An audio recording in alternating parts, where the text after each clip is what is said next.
Okay, it's time to check out a really cool comic book from the Bronze Age featuring Doctor Strange.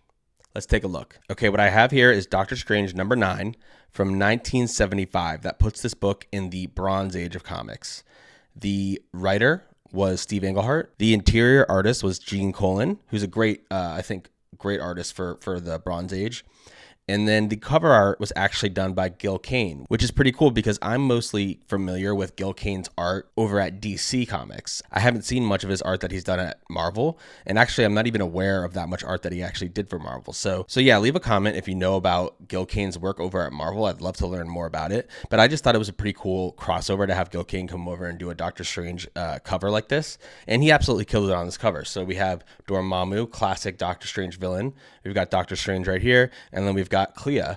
And interesting about Clea, I think, and correct me if I'm wrong here, but Dormammu is her uncle, actually. And of course, she is a love interest for Doctor Strange, and I believe they get married at one point. Don't quote me on that. I'm learning as I go with a lot of these comics as well. So, but I just think this is a really, really cool issue. I'm reading my Doctor Strange Silver Age omnibuses, which I think are great. I also have the Doctor Strange omnibuses from the 90s, which are pretty cool as well. So yeah, and then also this book is in great condition. It's officially 50 years old because it's from 75 and we're now in 2025. So this is now a half a century old.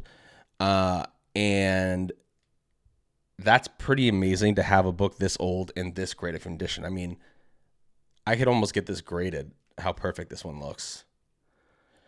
So I just think this is a really cool book with an absolutely great cover done by a great artist, a great creative team. Steve Englehart is a great writer, and it's just cool. And this is the Doctor Strange.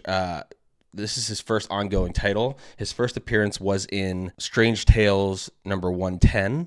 And then he got his own book in Doctor Strange number 1. So this is number 9 of that series. But yeah, altogether, I just think this is a really cool book from the Bronze Age, and I'm super happy to have it in my collection.